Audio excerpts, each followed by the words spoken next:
Hello and welcome to my knife channel. Well, if I know it, I will give you the history on stuff that I have. But your best bet on a lot of traditional knives is to go to Tobias Gibson's channel, or Knife Chats with Tobias. But, as you know, I like sunfish / elephant toe knives. And some people, say that they're, like sailing knives and stuff, but I would say this would be more like your sailing knife because it has a bail on it, which will allow you to attach it and keep it from flipping overseas. It has this shackle marlin spike that can be used on shackles and rope work, and probably the most importantly, it has a sheep's foot blade. A sheep's foot blade as opposed to a spear blade or a spear point. And the reason for that, on a ship, first off, with a guy like this, if you slip, there goes your mate. You just accidentally stabbed him. Yeah, you can do all that stuff, but you're missing the shackle key or the marlin spike, which comes in pretty handy. And according to my little book here, on Levine's guide on sunfish, he says the master blade of a sunfish is a spear point nearly the size of a T-plate. The second blade is a pin blade that's bigger than many spear blades. He says, I've seen no evidence that the sunfish is either English or a rope knife. It seems to be a mid to late 19th century American pattern, perhaps with a hint of Scandinavian influence. Sunfish were most popular in the northern Midwest. They were favored by framing carpenters and by men who strung trolley and telegraph lines. Although a few sunfish are still made, most that turn up predate the First World War. Most sunfish I have seen had stag handles. And he goes on about that, but basically, let me see. I'll turn. Oh, bang! That's not good. I was going to try to get an image. I'll just take a picture of the ones they show there. The thing I would say, if you start getting into these, because they're pretty cool, the best ones to start off with would be a Rough Riders or a Marbles, because they're inexpensive. You can get them for less than $20. I think this one's like $13. It's the Blue Mule. Now, the spring is kind of strong. I mean, the pull starts differently. Like, it's kind of easy to get out. And then right here, when it starts pushing on the spring, it increases quite a bit. But you can still get it open. It's one of the harder springs. So if you like a strong spring on it, you can get one of those. Now, the one, you can go up. And the problem is, for something that, let's just act like this is an antique one, like a GEC or something, you're talking hundreds of dollars. Case, GEC, Winchester, a lot of those, they start off at least $100 for a used one with pitting on the blade and stuff like that. So there's no kind of like really mid-range other than this one here was about $35, and the one I'm about to show you is a Kissing Crane. Now, Kissing Crane, you think, all right, since 1834, it's probably a German or an American made knife. Well, it's made in Taiwan now. As with anything, a lot of stuff originally started somewhere, and then it got sold out. This one I got because of this right here. I've seen this on Tobias's background here, and this one says, certificate of authenticity and all that other stuff. But I mainly wanted to get it for this. Now, you can tell that this knife is not new, and what you get right here, these are a fingerprint. This knife has been looked at and held by someone a lot. You can see where the patina and the rust, has occurred. It's got a nice, smooth feeling right here. There's a little bit of a gap on this guy. A little bit of gap over here. This is a laser etch, so it goes in deep. You can feel it. And fairly well centered. The pull on it is not super strong, but it's just like any of the other ones. It starts off kind of light, and then it gets heavier. And then you reach like the maximum strength right here. And we have another little sunfish. Bloop, bloop, bloop, bloop. So I'm definitely calling this a sunfish knife because it's got the sunfish on it. It's got the sunfish pattern, the fish pattern. So we're calling this a sunfish. Although it could be called an elephant tower.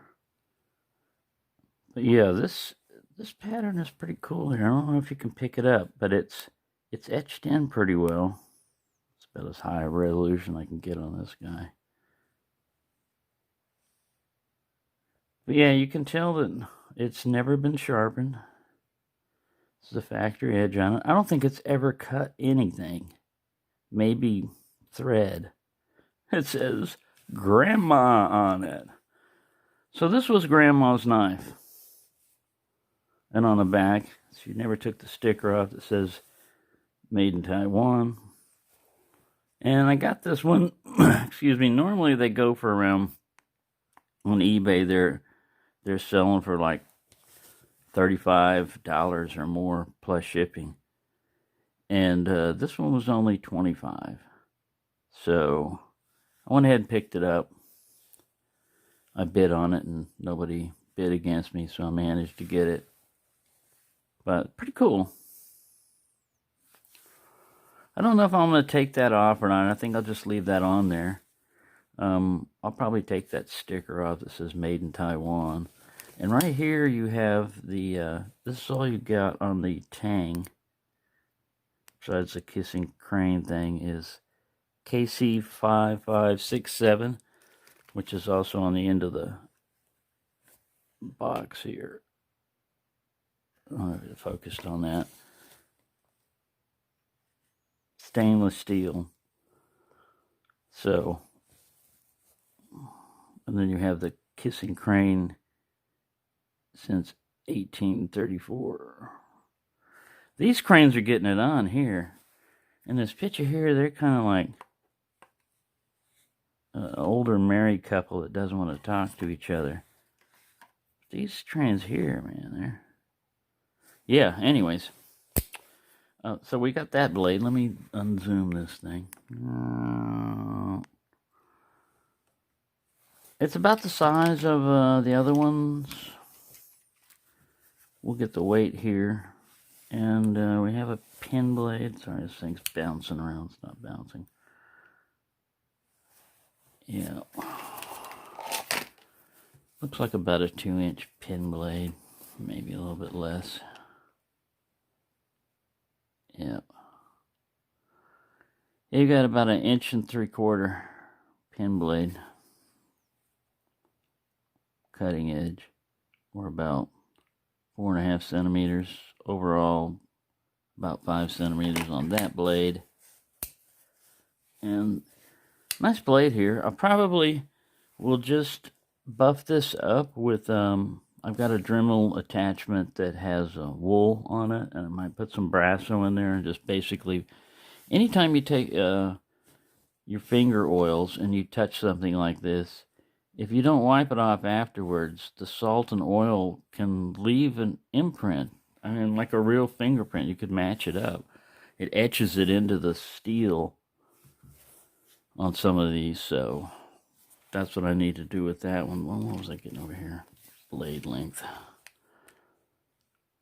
So we've got about a 2.5 inch cutting edge with about a 2 3/4, maybe a little less. Overall length, a little bit under 3 inches. Yep. A little under 3 inches. You might be able to get away with that in some place that had the under 3-inch limit. Or 3 inches or under, 7 something centimeters, almost 7.5, 7.25. So yeah, not a bad little knife. Let's see how much this thing weighs. It's not the heaviest sunfish, but it's not the lightest. And you don't have to worry about the pattern wearing off if you get one of those. It would just get scratches and wear.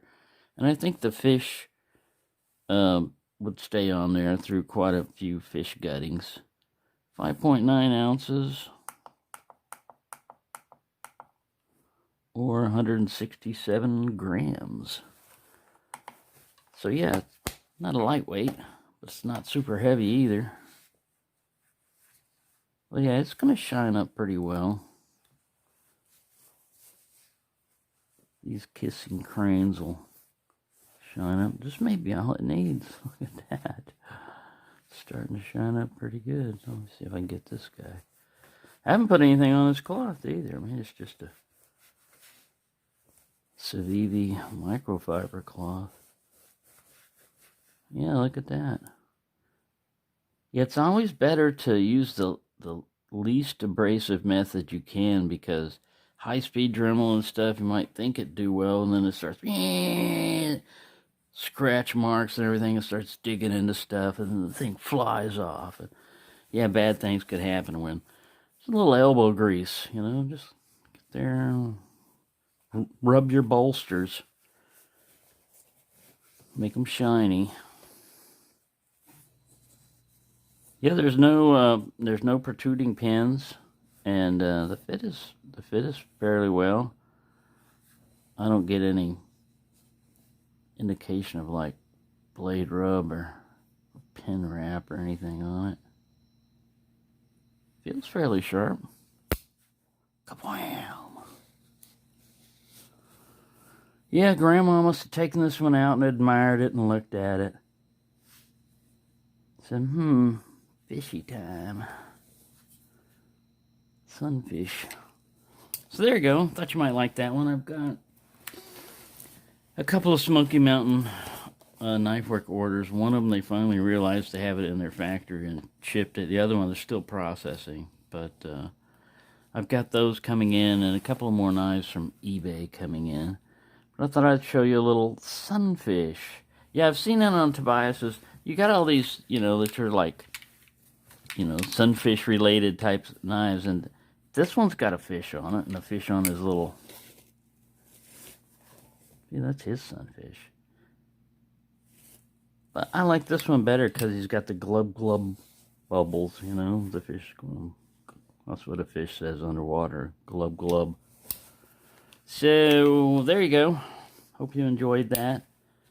I'm cutting back on the sunfishes for right now and switching to sow bellies. I'm increasing my sow belly herd, and eventually we'll have herd immunity to sow bellies.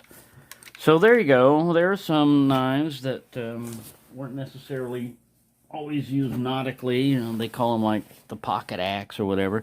Oh, and if you ever do use these like that, where if you take a piece of rope and you're going to sit here and you're going to beat on the back of this, use a piece of wood or plastic or something like that. Don't use a piece of metal when you smack this, because it'll start peening. It'll start flattening out over time and mess it up. Knife could probably take it. It's just that you're abusing it when you don't need to be. Oops, put the wrong thing out of the way. So there you go. Thank you for watching, and have a nice day.